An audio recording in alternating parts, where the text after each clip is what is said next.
Maria, suave lírio de luz, vem ouvir nossa prece, perfumar nossa messe, doce mãe de Jesus. Vem, ó Maria, socorrer os que sofrem, peregrinos da dor, suplicando o teu amor. Doce Maria, cheia de graça, vem ouvir este hino, amparando os enfermos com teu manto divino. Doce Maria, suave lírio de luz, vem ouvir nossa prece, perfumar nossa messe, doce mãe de Jesus.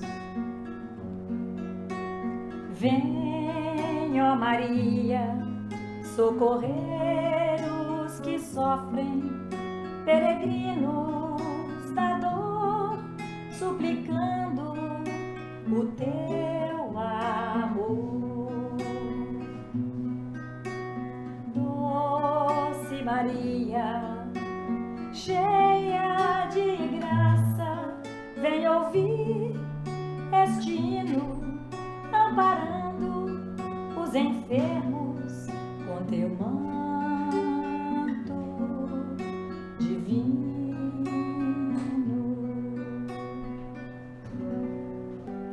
Oh, boa noite. Boa noite. A voz de Maria, minha alma anestesia, como um bálsamo escorre sobre as feridas e as alivia. A voz de Maria, doce melodia, que me conduz com plena harmonia ao coração de Jesus. As mãos de Maria sobre mim estendidas, é santa bênção, é proteção para minha vida. Tua voz, Maria, tuas mãos, Maria, teu sorriso doce que me faz cantar. Te amo, mamãezinha. As mãos de Maria sobre mim estendidas, é santa bênção, é proteção para minha vida. Tua voz, Maria, tuas mãos, Maria, teu sorriso doce que me faz cantar. Te amo, mamãezinha, te amo, mamãezinha.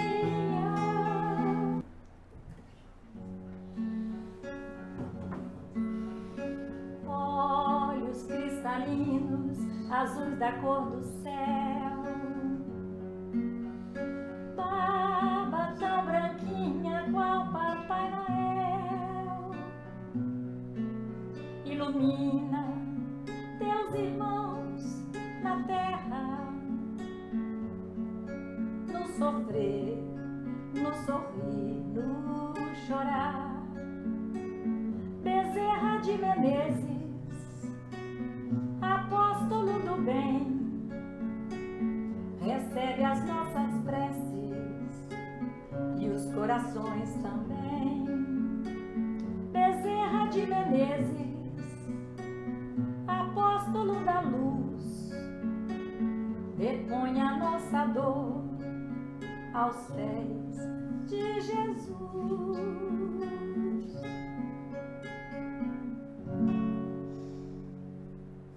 E assim, nós então vamos convidar o nosso querido Miguel, para que ele possa assumir o seu lugar e nos trazer estas belíssimas reflexões sobre vícios e paixões.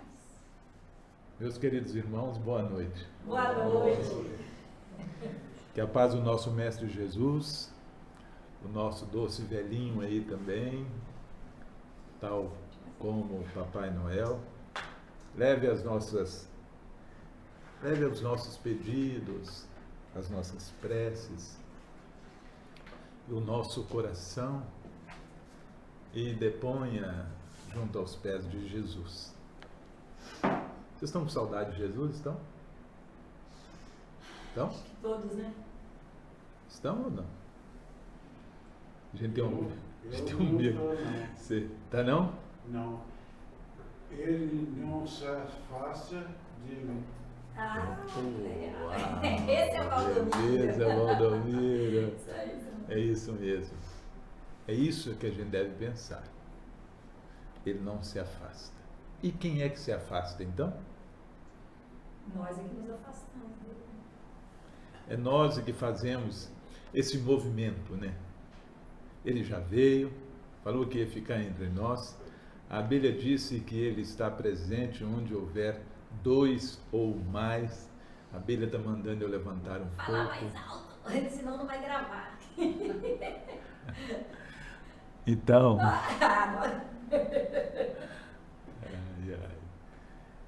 onde houver dois ou mais, ali ele estará. Estejamos fazendo coisas boas, ele mais presente quando nós estamos praticando o bem.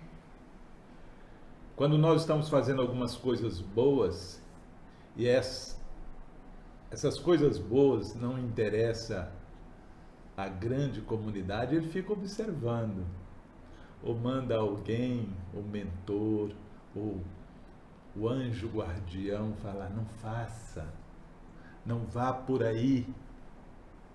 Mas às vezes nós não damos ouvido a ele, né? Nós olhamos assim, não tem ninguém vendo e vamos que vamos. É assim mais ou menos, né? Os vícios e as paixões. Esse é um tema que para os espíritas não é difícil. Não é? Alguém tem vício aqui? Sim ou não? Sim. Alguém tem paixão aqui? Sim. Sim. Tem paixão boa e tem paixão ruim? Também. Tem paixão boa. E tem também as paixões que são péssimas. Muito bem. Nós iremos, então, abordar esse tema de uma maneira para a gente estar conversando. Bater papo sobre esse assunto.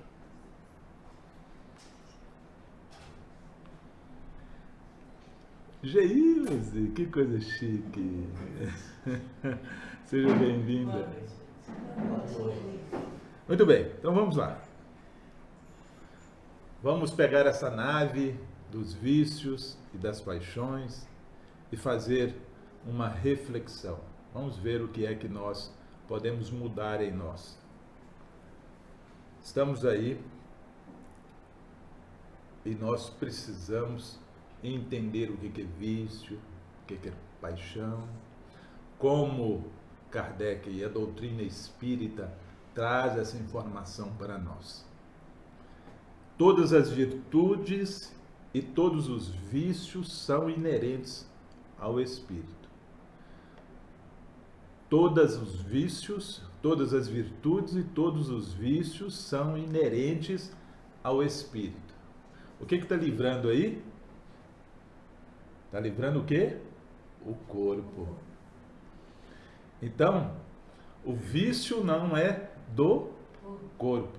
O vício é do Espírito. Ninguém pode falar que a carne é fraca, né? Acabou, né, Adele? Acabou. Muito bem.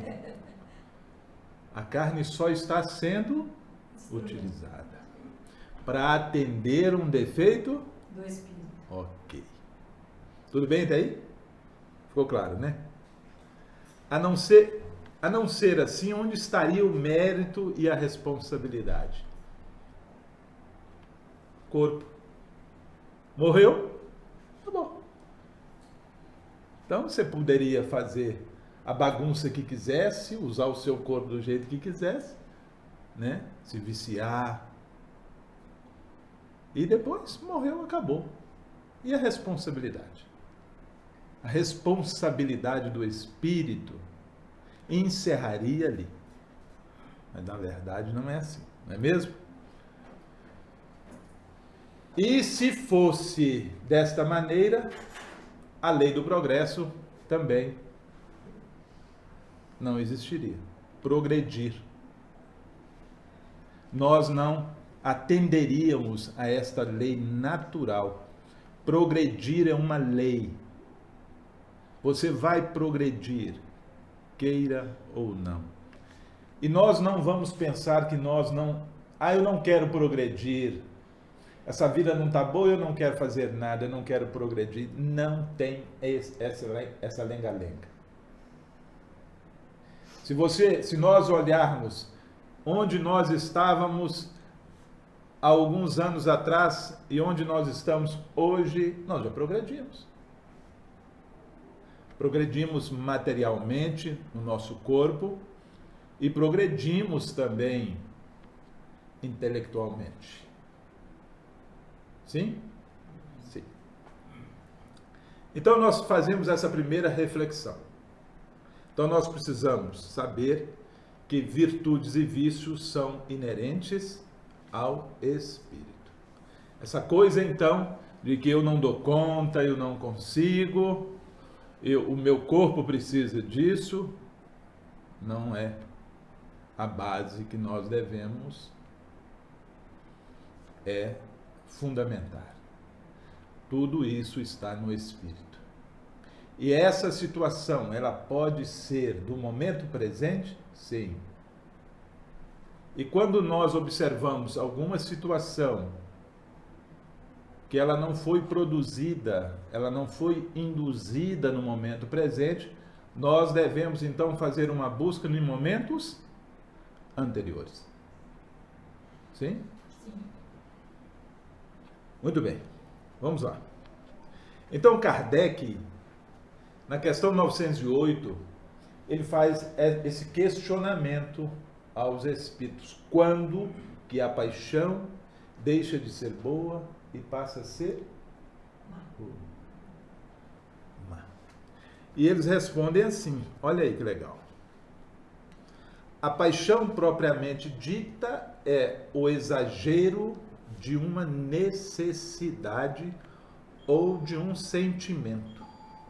Olha aí, exagero, necessidade e sentimento. Está, portanto, no excesso. Olha, se eu tenho uma paixão e não tem exagero, não tem excesso, ela está sob controle. Sim? Paixão boa.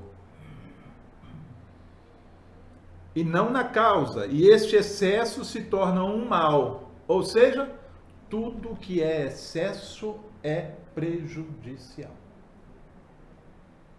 Tudo que é excesso é prejudicial. Tudo? Sim. Tudo. Tudo que passa, tudo que é um exagero é prejudicial. É prejudicial, portanto, ao corpo e é prejudicial também ao espírito. Faz sentido isso para você? Sim. Então nós observamos, vamos guardar isso aí. Exagero de uma necessidade e de um sentimento. Fulano de tal está apaixonado por outra pessoa. Precisa ver os limites. Se você observa a relação, e ela é uma relação de controle, de posse, de não pode fazer isso, não pode fazer aquilo, você não pode ir ali, você não pode ser isso em mim, é traço de uma mente inferior, de um espírito inferior. Se eu não consigo ficar sem esta ou aquela situação, e Emmanuel nos chama a atenção que às vezes o vício e a paixão de alma, então nós observamos que esse exagero começa a passar dos limites. E quando isso passa dos limites, precisa-se gerar regras. E aí nós temos hoje em dia a Maria da Penha, que é muitas das vezes para controlar o que eu amo demais fulano ou beltrano, e é por isso que eu fiz isso, eu perdi a cabeça, né? Então nós precisamos ficar atento quanto a isso. Vamos lá. Ainda diz na questão, respondendo, toda paixão que aproxima o homem da natureza animal afasta-o da natureza espiritual. Se eu estou utilizando a minha potencialidade, a minha capacidade intelectual para ferir alguém, machucar alguém, dominar alguém, eu estou mais próximo do primitivo do que do lado espiritual. Eu estou mostrando que o meu desenvolvimento moral está ainda merecendo atenção. Eu estou precisando estudar mais, conviver mais, aguentar mais, ser mais resiliente, ser mais indulgente. Isso, então, é muito importante. Está aí, todo sentimento que eleva o homem acima da natureza animal denota predominância do espírito sobre a matéria. Isso nos mostra... Olha que a palavrinha-chave que está aí. Olha, se nós largamos um pouco a situação que nos prende muitas das vezes às questões materiais. Se nós fazemos um olhar para o futuro, algumas coisas que nos prende no nosso dia a dia, nos mostra a condição que nós temos de estarmos mais próximos do desenvolvimento espiritual. Sim? Tudo bem? Alguma pergunta? Parece que eu ouvi alguém querendo perguntar alguma coisa. Então a abelha vai cantar. Só para esquentar.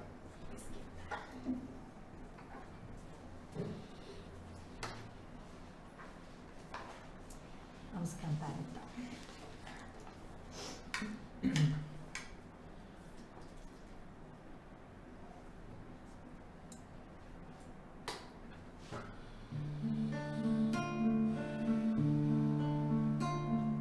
Meu irmão, tuas preces mais singelas são ouvidas no espaço ilimitado, mas sei que às vezes choras consternado ao silêncio da força que interpela. Volve ao teu tempo interno e abandonado, a mais alta de todas as capelas, e as respostas mais lúcidas e belas hão de fazer-te alegre e deslumbrado. Ouve o teu coração em cada prece, Deus responde em ti mesmo e te esclarece, com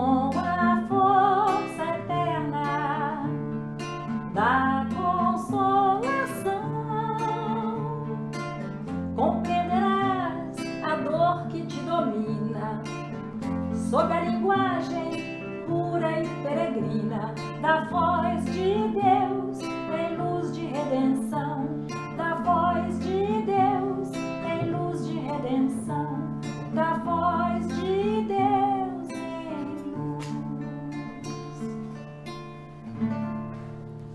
Muito bem, Abelha. Vício e paixão. Os vícios e as paixões decorrem da nossa indigência espiritual. Demonstram o estado de ignorância espiritual que ainda vivemos, com o qual nos comprazemos às vezes. O que isso quer dizer? Os vícios e as paixões decorrem de nossa indigência espiritual, da nossa vigilância espiritual, da nossa capacidade mais de ser agradável conosco, de podermos realmente estabelecer um respeito a nós mesmos. Por que nós estamos dizendo isso? Porque a maioria das vezes nós demonstramos um monte de regulamento para as outras pessoas, mas esses regulamentos não são para nós, eles são para os outros. E a doutrina espírita nos traz reflexões para que nós tenhamos a condição de melhorar. Então, muitas das vezes, nós temos um vício muito grande de não querermos raciocinar, de não usarmos uma potencialidade que nós temos. Muitas das vezes, a gente pede até para não pensar. Eu gostaria de não pensar sobre isso. Quando, na verdade, nós deveríamos estar sempre pensando sobre algo. Porém, nós somos tomados por uma sequência de pensamentos que não nos permite ficar onde nós precisamos. Nós estamos sempre fora de nós. Como nós não estamos na nossa casa mental, nós não estamos aqui, tudo aquilo que alguém também vem nos trazer, vem nos mostrar, não surte efeito. Porque a casa está sempre vazia. Não encontra ninguém dentro dela. E aí qualquer recomendação, portanto, está sendo julgado fora. Muito bem. O que eu preciso então fazer para alterar esse tipo de padrão, esse tipo de comportamento? Está aí, ó. Esforço e dedicação. Vocês lembram da historiazinha de um cachorrinho? Todo mundo que já participou desses cursos aí, vê um cachorrinho, eles contam essa historinha do cachorrinho, da dor do cachorro. O cachorro está lá com o traseirinho numa tabuinha de prego, né? E está lá chorando. E uma pessoa pergunta, por que ele não... O que está acontecendo? Alguém passa, bota uma comidinha, quando entra na lojinha, passa e entrega uma comida. Quando sai, ele está chorando. Então ele fica se machucando, alguém dá uma comida. Isso é um comportamento, uma indução. Ele chora, alguém traz uma comida. Então ele já está viciado a ser atendido dessa maneira. Por que ele não sai dali? Porque a dor ainda não foi tão grande. Então, nós precisamos disso, esforço e dedicação. Esforço, força, esforçarmos mais um pouco. E às vezes nós não estamos dando conta de fazer isso. E se nós conseguimos dar esses pequenos passos, que não é de uma única vez, nós vamos conseguindo nos equilibrar. Então, manter o equilíbrio aqui é a maneira como muitas das vezes eu vou passar para as pessoas. Eu não vou estar arrancando o meu cabelo. Cabelo? Ainda tem alguns heróis da resistência. Então nós precisamos sim. Esforço e dedicação. Se nós fizermos isso, nós conseguimos agir com equilíbrio. Faz sentido para vocês isso aí? E quando nós fazemos esse esforço, esse equilíbrio, nós vamos encontrar a alegria e a felicidade de uma forma mais tranquila. Mas se nós não fizermos isso, parece que a felicidade e a alegria são algo inatingível. Nós não conseguimos tocar. É inatingível.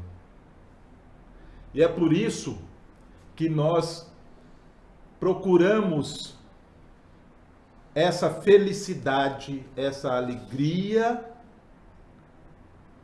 em situações externas. Por isso os vícios e as paixões. Todos nós. Então nós precisamos observar isso.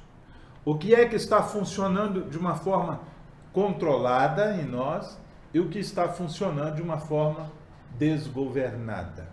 Se está de uma forma desgovernada, quem é que está desgovernado? É a nossa mente. Portanto, a nossa mente, ela está mentindo para nós. Ela está dominando. E a mente, né, através da sua ferramenta, que é o pensamento, começa então a nos levar para situações que muitas das vezes está aqui dentro, está lá escondido, bem escondido. E isso às vezes aflora. E aí nos perdemos. Às vezes eu escuto as pessoas falarem assim: eu estou no automático.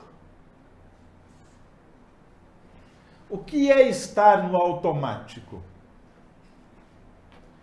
É estar viciado em um comportamento onde você não presta atenção em você. Você não utiliza os seus sentidos. Então você faz tudo de uma maneira, muitas das vezes, atabalhoada. Está tocando as coisas e não está.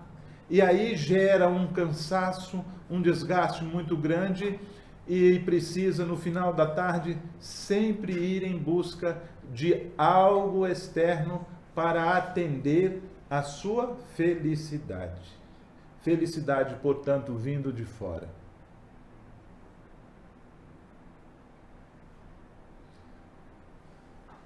Tá certo? A felicidade vir de fora? Alguém nos proporciona a felicidade. Mas e a alegria? Onde ela mora? Mora fora ou mora dentro? O que vocês acham? Dentro. Mora dentro. Se eu, portanto, faço um contato comigo e eu me sinto alegre, eu, portanto, vou estar sempre agradável comigo, não é não?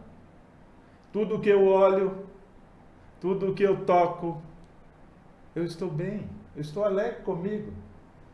Então eu não preciso ir em busca dessa, aspas, felicidade lá fora, porque está funcionando aqui dentro.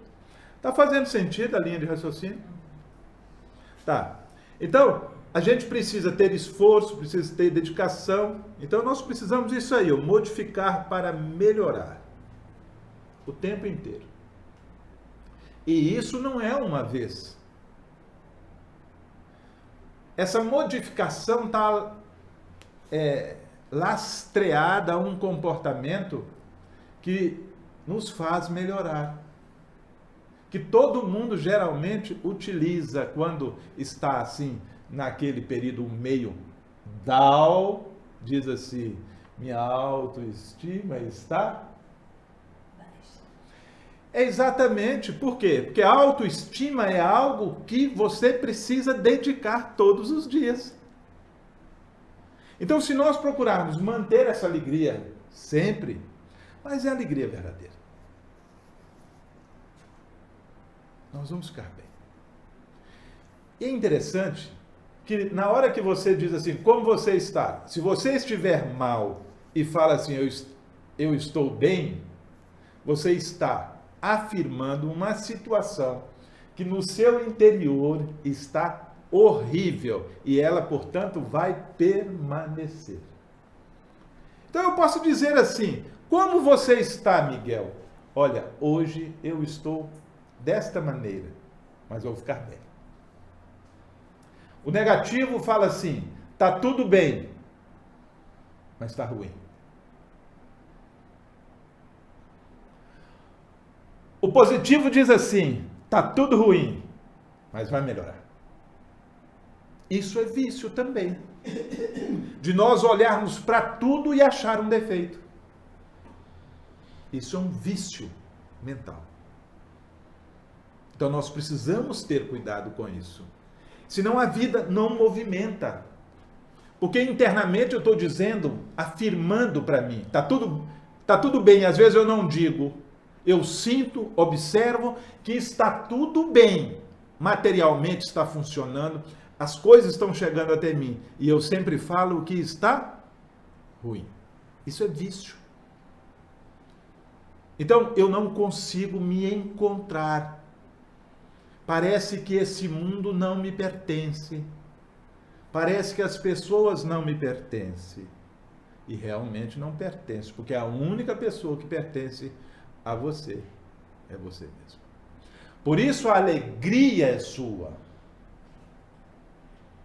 Por isso essa sensação de agradabilidade tem de permanecer aí. Muito bem, vamos avançar. Então, quando nós falamos de vício, nós devemos lembrar disso aí, ó, imperfeição. O vício é uma imperfeição grave, é uma disposição natural para praticar o mal e cometer ações contrárias à moral. Tendência ou conduta superficial, prejudicial ou censurável, capaz de realizar algo indecoroso, nocivo e ou censurável. Precisa explicar mais alguma coisa? O que é vício? Hein? Eu acredito que com essa definição dessa imperfeição grave, a gente já tem uma bandeira. Agora, eu preciso estar atento a tudo que está acontecendo. Se eu não fico atento, se eu não estou motivado, se eu não estou observando o que está acontecendo ao meu redor, eu vou achar, eu vou pensar que as minhas atitudes são as melhores. Sim? Que não está nada acontecendo. Então, nós estamos olhando de uma posição mais orgulhosa, mais vaidosa, que nos leva a essa situação. Ok? Tudo bem? Eu ouvi uma pergunta? Alguém quer fazer alguma pergunta? Está indo bem até aí? Quando então que o vício passa a ser um problema? Aí, ó. Quando ele está associado a essa dependência orgânica, psicossocial ou mista. Então, o vício passa a ter esse componente de doença mais grave quando nós associamos a essa situação.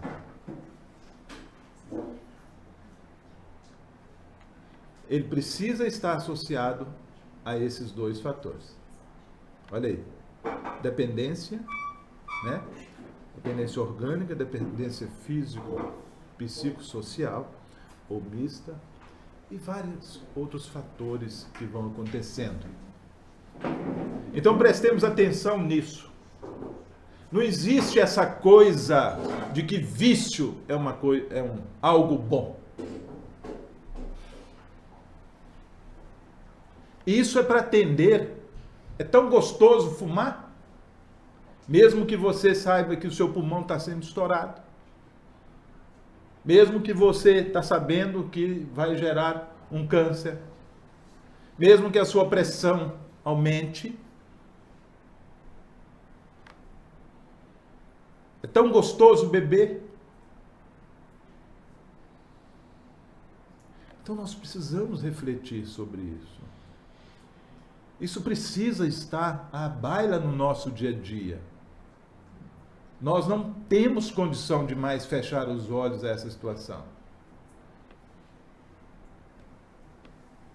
Lógico, se a pessoa que bebe durante 60 anos ou que fuma durante 60 anos, ele não tem uma condição de, no dia de amanhã, começar a dizer beber é ruim, fumar é ruim. Ele pode ser exemplo para outras condutas, mas ele não vai poder ser referência. Fumou a vida inteira, agora já está falando que isso não presta? Vamos devagar também, porque senão nós vamos dar demonstração de uma dificuldade maior. Porque nós saímos de um vício e aí queremos, naquele momento, mudar todo mundo. A grande mudança acontece a partir do exemplo, do respeito às pessoas que estão ainda nessa situação. Vamos lá. Como é que a doutrina espírita, então, olha isso, analisa o vício? Ela analisa dessa forma mais abrangente. Aquisição do espírito imortal que existe, pré-existe e sobrevive à morte. Então a doutrina espírita abre o leque. Vamos observar uma situação numa família em que pai e mãe não fumam, nunca se drogaram e de repente o filho nasce com uma... está no seu DNA anterior, pré-existe, está lá. E de repente, quando vai ou começa a socializar, envereda por um caminho, pai fuma? Não. Mãe fuma? Não. Pai bebe? Não. Mãe bebe? Não. Oh, mas como é que esse saiu todo tortinho? Então nós precisamos também olhar para isso. Então a doutrina espírita abre essa janela para nós não sairmos por aí condenando. Nós, espíritas, precisamos fazer essa leitura. Porque vai chegar a situação às casas espíritas onde nós precisamos ter essa capacidade. Senão nós vamos condenar, nós vamos julgar. Muito bem. Olha aí. Se tem situações anteriores, se tem situações no momento presente, e se eu estou escrevendo no momento presente alguma situação para frente, e eu não consigo resolver agora, lá na frente, e eu estou dizendo lá na frente, no futuro, na próxima reencarnação, você não vai lembrar que algumas situações que você cometeu aqui. E, portanto, vai se transformar em uma situação pré-existente. Às vezes abusou demais, desencarnou e vai voltar. E aí se sente infeliz. Tem quadros depressivos, tem quadros de ansiedade. E às vezes nunca passou. Então há necessidade sim de fazer. A doutrina espírita vem com esse olhar terapêutico. Considera-se que as más tendências citadas nos compêndios médicos e filosóficos resultam de experiências infelizes vivenciadas pelo ser humano na existência atual e nas passadas, e sempre decorrente do seu nível de evolução moral e intelectual. Evolução moral e intelectual. Está falando intelectual, não está falando moral e inteligente, não. Está falando moral e intelectual.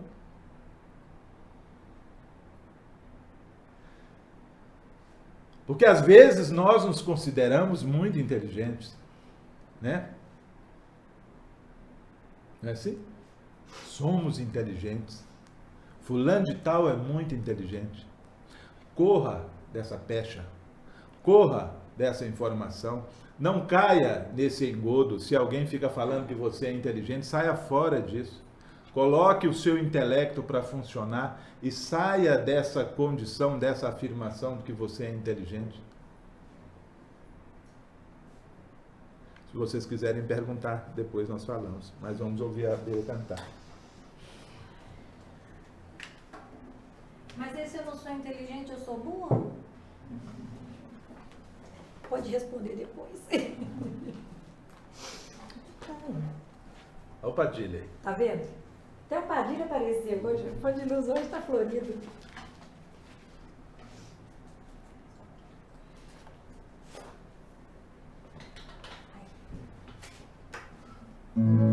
Tem que ser essa aqui, né?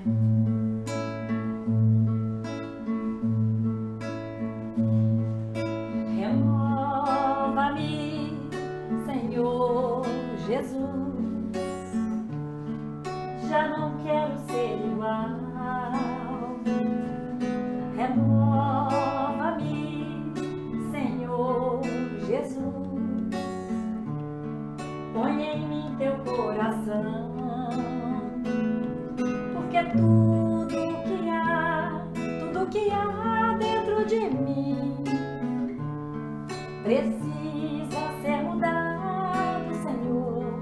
Porque tudo que há dentro do meu coração precisa mais de ti. Sustenta-me, Senhor Jesus. Já não quero mais falir. Sustenta-me, Senhor Jesus. Já não quero ser igual. Porque tudo que há dentro de mim precisa ser mudado, Senhor. Porque tudo que há dentro do meu coração precisa mais de ti, precisa mais de ti.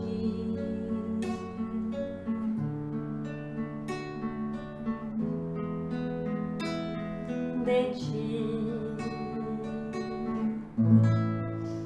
Observa que o tempo inteiro ninguém está falando crescimento de inteligência, está vendo aí? Porque inteligência é um fator discriminatório. Vocês sabem isso, gente? Faz sentido isso para vocês? Quando você vai entrar numa empresa, a primeira coisa que eles querem fazer com a gente, o que é? QI. Ele estabelece alguma coisa, coeficiente de inteligência. Será que isso é legal? Por que não define coeficiente intelectual? Mas é coeficiente de inteligência. Tem pessoas que são extremamente capazes, com muita experiência e nunca passou por um banco para desenvolver a sua inteligência. Mas a capacidade intelectual dele é muito grande. Percebe um pouco a diferença disso ou não? Sim? Então, portanto, a inteligência está dentro da capacidade intelectual e não ao contrário lá, ó. Porque na maioria das vezes é isso. Vamos fazer um teste de avaliação? Primeira coisa que se faz é coeficiente. QI. Quem é o seu? Hoje em dia não precisa mais, né? QI significa quem indica. Não é mais a capacidade que a pessoa possui, mas é quem está indicando você. Então seria que esse crescimento intelectual e moral andassem juntos. Porém, a maioria das vezes, nós desenvolvemos primeiro o intelectual para depois desenvolver o moral. No intelectual está subentendido muitas das vezes que é ganhar as coisas, comprar, receber dinheiro, gastar. E aí, quando nós começamos a utilizar essa potencialidade, as pessoas muitas das vezes vão dizer assim: fulano de tal é muito inteligente, porque ele utilizou a capacidade intelectual dele para roubar. Não pode ser inteligente.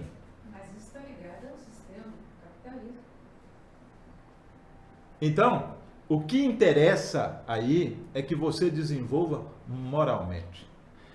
Infelizmente, nós só vamos começar a desenvolver o nosso moral lá adiante. E tem umas bases importantes que são para isso. Família, começa o processo de educação que nós vamos estar falando.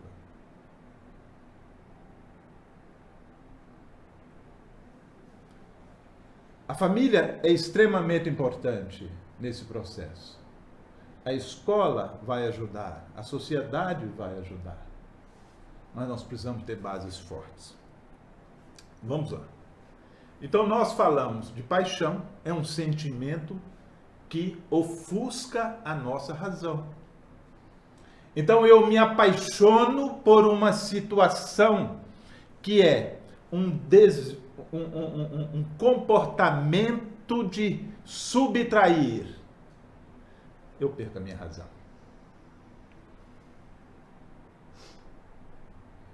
Eu passo a não respeitar a necessidade dos demais. Não quero saber disso. Então me apaixono. A pessoa, portanto, dominada pela paixão, revela sinais físicos, psicológicos, de tensão emocional. Você já pensou? Nesse exemplo que eu dei anterior, o indivíduo às vezes vai colocar a cabeça no travesseiro e vai dormir, mas a tensão está lá. Ele sabe que fez alguma coisa errada. Ele sabe que está sujeito, o seu tribunal interno já o condenou. Opa, já fiz aí alguma coisa errada, né? Então, isso gera movimentos internos. Isso gera esse movimento febril, esse calor interno. E a insônia, às vezes, vem daí, né? Porque fez uma escolha, às vezes, irracional. Muito bem. Vamos caminhando. Se a razão não impõe a vontade, não impõe sua vontade, é fácil o indivíduo perder o controle emocional. Emmanuel nos chama a atenção que vontade, ela é a gerente, ela é que gerencia todos os outros departamentos dos sentidos. Então, se nossa vontade não está sendo bem controlada, nós iremos desequilibrar, desarmonizar espiritualmente. E daí vícios e os comportamentos nocivos. Então eu preciso ter vontade. Eu preciso ter esse conceito, isso precisa estar dentro de mim. Nos meus momentos de lucidez eu preciso, puxa vida, eu vou fazer de tudo hoje. Nesse instante. Para que eu não caia novamente. Eu preciso me esforçar. Eu preciso de dedicação. Vamos lá. Então Emmanuel fala isso aí. Que vontade é a gerência esclarecida e vigilante, governando todos os setores da ação mental. Diz mais ainda que a divina providência concedeu o que? A vontade, por auréola luminosa, a razão. Depois da laboriosa e multimilenária viagem do ser pelas províncias do instinto. Então, à medida que nós formos desenvolvendo passo a passo, paulatinamente a nossa vontade, nós começamos a melhorar. Mas atentos, e não de qualquer maneira, atentos. O progresso está acontecendo. Então eu preciso ter vontade para fazer qualquer movimento, para sair de onde eu estou, para onde eu desejo ir. Se não for assim, não vai funcionar. Se a vontade for pequena, se for só uma boa vontade, mas sem esforço, não vai funcionar. Ah, eu tenho uma boa vontade. Não, você precisa ter vontade, nem boa e nem pequena, nem má. Eu preciso é ter vontade para a gente poder sair de onde nós... Mas nós precisamos saber para onde nós queremos ir. Nós precisamos visualizar que para onde nós estamos indo é melhor do que esse momento aqui. Mas aqui é que eu preciso resolver essa situação. A demanda é aqui. Porque senão, eu fico imaginando que lá é melhor do que aqui. Eu preciso saber para onde eu vou, mas o meu planejamento, a minha vida está acontecendo no momento presente. É aqui que ela está acontecendo. Lá ainda não. Nós vamos chegar lá, porque eu sei o que realmente quero. Então, prevenção e controle dos vícios e paixões inferiores. No combate aos vícios e paixões é importante manter-se, portanto, vigilante. Mas nós precisamos olhar, orar e ser vigilante. Por que é que eu preciso primeiro, antes, olhar?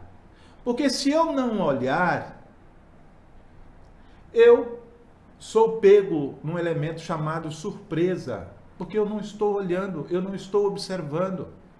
Então vamos acrescentar olhar, Emmanuel diz isso, olha, ora e vigia. Nós precisamos tomar conta. Então, emitindo os pensamentos relacionados ao bem, neutralizadores das consequências indesejáveis decorrente dos processos viciosos. Eu preciso fazer essas mudanças. O corpo está fazendo uma resposta. Está sendo comandado por um pensamento invigilante, um pensamento negativo. Então nós precisamos ter atenção para isso. É isso que eu disse anteriormente. Educação começa no lar, ela se estende na escola e se completa na vida e em sociedade.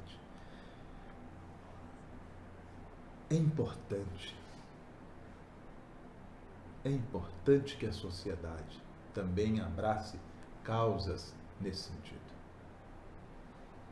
Nós vivemos momentos complicados. O sistema, sim, aí eu concordo com o que ela está dizendo. O sistema está mostrando que essa base no lar não é importante. O sistema, sim, está corrompido, mas eu não preciso estar corrompido. Se eu tiver uma base boa, eu vou fazer o processo crítico ao que eu estou comendo. O que é que você está comendo ao longo do dia?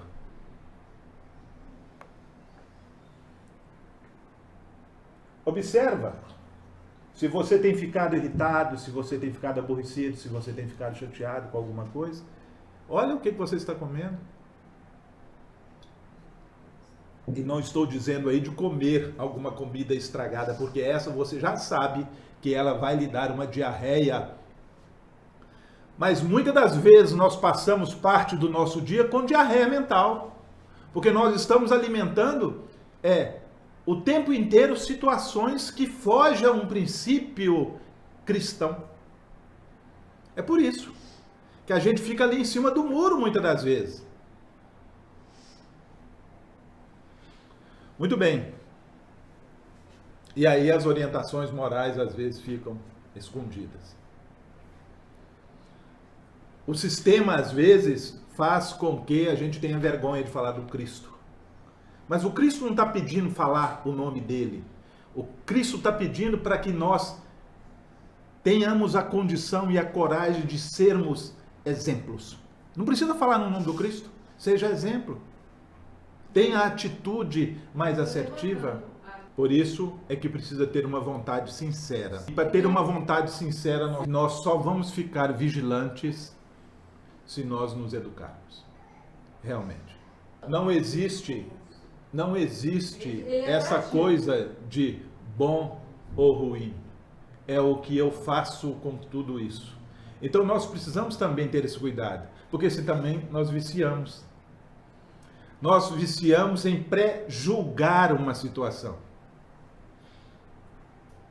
Então nós precisamos ter muito cuidado também. Muito bem, vamos lá. É preciso que se esforce para renovar a sua atitude mental. Para nós sairmos daí. Eu preciso me esforçar. Eu preciso me esforçar para qualquer tipo de vício, para qualquer tipo de paixão, seja ele qual for.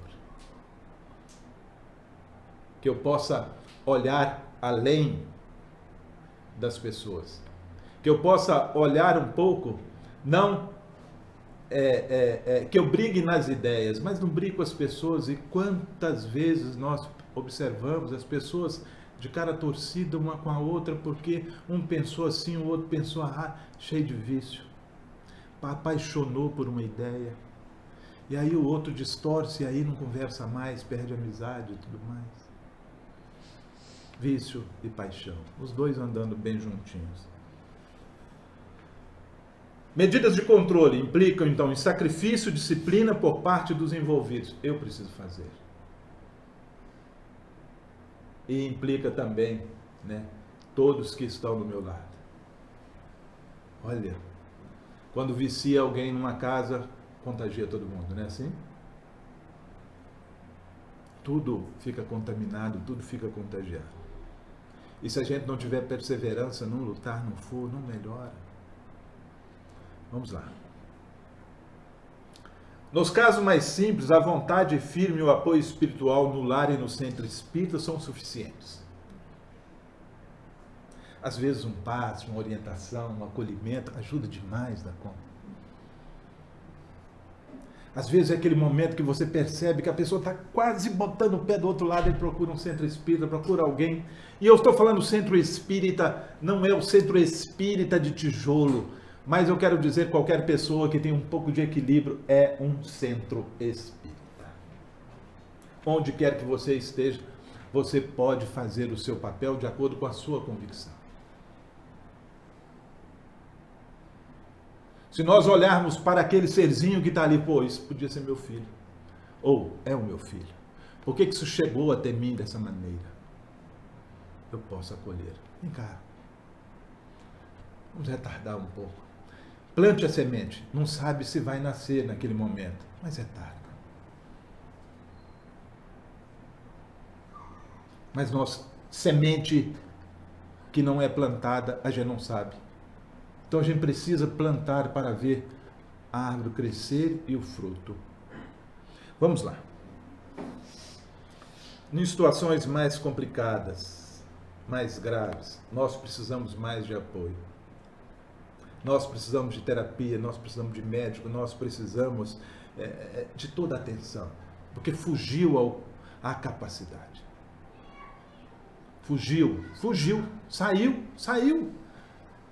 Já estava fora. E quando você vai ajudar, você precisa ver se ali a consciência da modificação, da mudança, está ali dentro. Senão a gente vai malhar, vai dar comprimido, vai dar remédio, vai fazer terapia, não vai adiantar nada. Então precisa unir. Nos casos mais difíceis, então mais graves, é tudo. Médico, psicoterapia, centro espírita, apoio, tudo. Aí junta tudo. Não é abrir mão disso, não. Precisamos fazer de tudo nessa situação. Nós vamos só até às 10, viu, gente, hoje? Tem problema? Não, né? Medidas de controle. Vamos lá. Comportamento que produzem sofrimento. Nós temos algum comportamento que produz sofrimento? Será? Temos? Temos? Vamos lá? O interesse pessoal provoca? Produz algum sofrimento? Vocês acham? Interesse meu, particular, que eu quero que a abelha faça isso por mim e ela não faz? Provoca, causa. Todas as vezes que eu me apego a uma situação material, que eu preciso de uma resposta e ela não chega como eu gostaria, isso é um endurecimento no meu interior que fica parecendo uma pedra. Por isso, material. Dói aqui dentro. Eu sinto como se tivesse no meu coração uma pedra.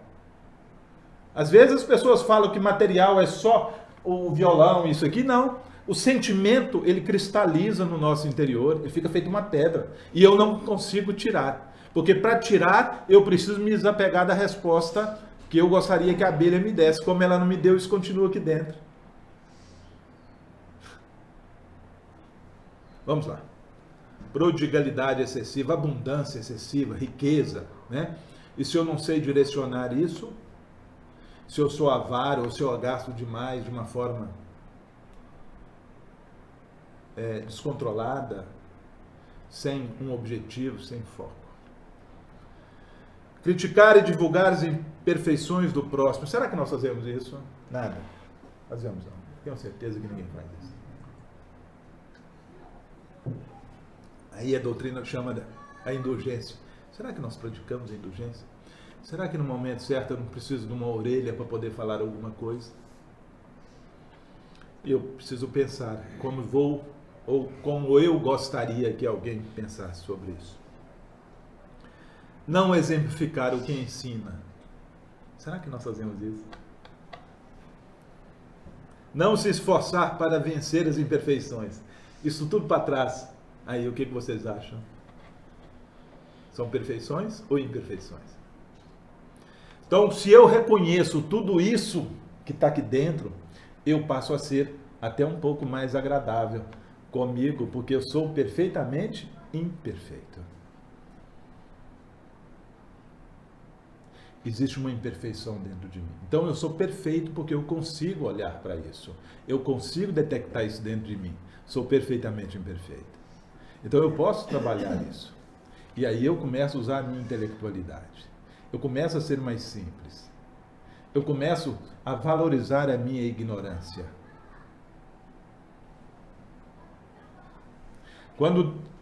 Quando Cristo nos chama a atenção, né? Que está lá, que nós nascemos simples e ignorantes, eu gostaria de trazer isso aqui. Não é essa ignorância do jeito que as pessoas falam. Fulano de tal é um ignorante. É realmente. Mas não é isso, esse tom pejorativo. Não é nesse sentido. É que quando nós olhamos a dimensão espiritual, nós não damos conta. Nem que você fique nas universidades mais maravilhosas, você não vai dar conta. É essa ignorância que está dizendo. E aí nós pegamos, tal como nós já pegamos o pobre de espírito, olhamos para a ignorância e também colocamos o sentido deturpado. Essa ignorância que está sendo colocada de uma outra maneira é que nós não alcançamos. Então não tem nada de equívoco nisso, de pejorativo. Nós precisamos fazer uma leitura diferente. Porque Deus não cria ninguém ruim. E essa ignorância não é você é péssimo, não. Você é ignorante por conta que tem muita coisa, meu filho, que você vai precisar de usar a sua intelectualidade. E isso não tem nada a ver com a sua inteligência, mas tem com o seu lado intelectual que você vai desenvolver. É disso que se trata. E quando nós fazemos isso de uma forma mais simples, as coisas funcionam melhor. Vamos lá. Manter-se invigilante quanto às influências dos espíritos moralmente atrasados. Olha aí. Muitas das vezes somos nós os obsessores. Muitas das vezes somos nós que estamos chamando. Devia estar quietinho lá do outro lado. Aí você chama para dar uma forcinha para as coisas não funcionar bem para você. Coisa legal, né? Está quietinho. O que você está precisando? Olha, estou querendo me apaixonar. Estou querendo viciar. Me dá uma forcinha? Ah, dou uma forcinha à toa. Lógico.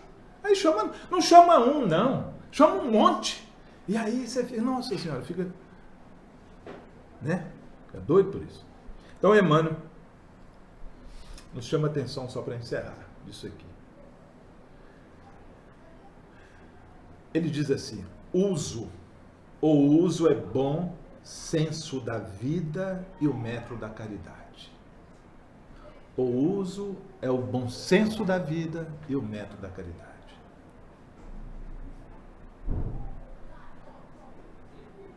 Vida sem abuso, consciência tranquila. Como é que você quer utilizar a sua consciência? O que você está fazendo com a sua mente? Você quer que a consciência fique tranquila?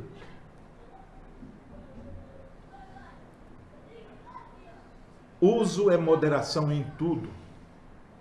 Abuso é desequilíbrio. O uso exprime alegria. Do abuso nasce a dor.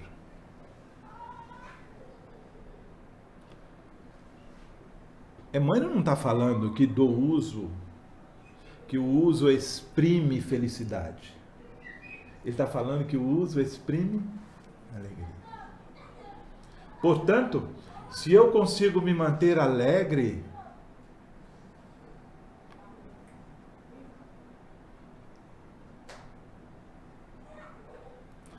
diz mais, existem abusos de tempo, conhecimento e emoção. Por isso, muitas das vezes, o uso chama-se abstenção. Se eu abuso do tempo, se eu abuso do conhecimento e emoção, todas as vezes eu vou me abster. O uso cria reminiscência confortadora. O abuso forja a lembrança infeliz. O uso cria reminiscência confortadora. O abuso forja a lembrança infeliz. Entenderam isso? Alguém? Não? Não? Entendeu não? Lembra de alguém que tomou um porre na noite anterior e no outro dia, não bebo mais. Ok? O uso criou uma reminiscência confortadora. Bebeu um golinho e tal, abusou, o abuso forja a lembrança infeliz. É a ressaca do outro dia. Sim? Ficou claro agora? Saber fazer significa saber usar. Todos os objetos ou aparelhos, atitudes ou circunstâncias exigem o uso adequado, sem o que surge o erro. O Padilha tem uma oficina. Se ele não ensinar adequadamente alguém a utilizar, vai dar errado. Não vai, Padilha? Vai. O cirurgião aprendiz, ele precisa do médico predecessor. Sim? Então, doença, portanto, abuso da saúde. Sim? Vício, abuso do hábito. Supérfluo, abuso do necessário. Egoísmo, abuso do direito.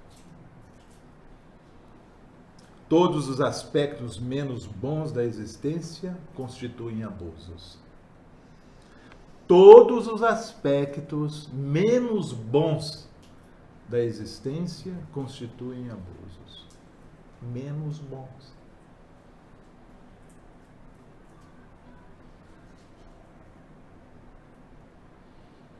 O uso é a lei que constrói. O abuso é a exorbitância que desgasta. Parece Brasil isso, né?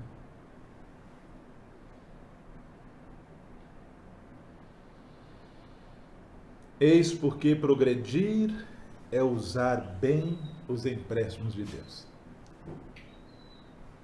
Tenhamos, então, essa consciência de que nós estamos em situações de empréstimos aqui, recebemos um corpo que precisamos cuidar, recebemos uma mente maravilhosa que precisamos cuidar, e tudo isso é empréstimo. Que todas as pessoas que estão ao meu lado são empréstimos para o meu desenvolvimento, que tudo o que está ao meu derredor eu não vou levar, tudo é empréstimo, porém eu vou levar tudo aquilo que eu manchar, que eu deixar de desenvolver espiritualmente e moralmente. A escolha é sua. Qual o vício nós estamos carregando no nosso dia a dia e que nós podemos começar a alterar? Temos alguns? Responda para você mesmo, porque eu agora Quero agradecer ao Mestre Jesus por essa oportunidade de falar a vocês. Muito obrigado pela atenção. Que a paz dessa caminhada à beirada desse lago de Genezaré possa você imaginar que você está recebendo desse nosso Mestre, da espiritualidade amiga, que sempre toma conta desse ponto de luz, esses fluidos de elevação. Muita paz. E um beijo no coração de todos vocês. Muito obrigado. Neste momento, um momento muito especial, que nós nos colocamos à disposição da espiritualidade para que eles possam nos atender, nos assistir, renovar as nossas energias, os nossos sentimentos. E depois, se alguém sentir necessidade de tomar um passe individual, é só falar que a gente tem condição de atender. Mas teremos agora o passe coletivo, quando todos os mentores, os benfeitores que coordenam os trabalhos desta casa, que nos auxiliam, se colocam então à nossa disposição para derramar sobre nós os fluidos, as energias divinas que possam nos curar. Nós pedimos que todos possam neste momento estar presentes realmente aqui e agora, inspirando, conectando com a sua essência, buscando sentir o seu mentor próximo a você, seu anjo guardião, os espíritos amigos, familiares a te envolver, sentindo o quanto estes benfeitores que nos auxiliam estão a cuidar de cada um de nós neste momento.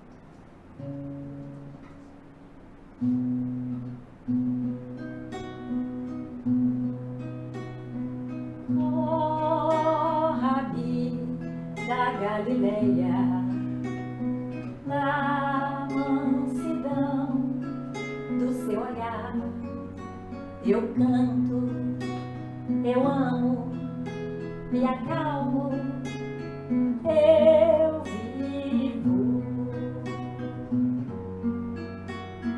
Oh, Rabi, celeste amigo, nas margens do Tiberíades, falastes de amor. Eu canto, eu amo, me acalmo, eu vivo. Brilha no céu como estrela, luz para todo o caminho. Brilha na terra e no seu coração, brilha você em mim, em forma de canção. Oh, Rabi da Galileia, na mansidão do seu olhar, eu canto, eu amo, me acalmo,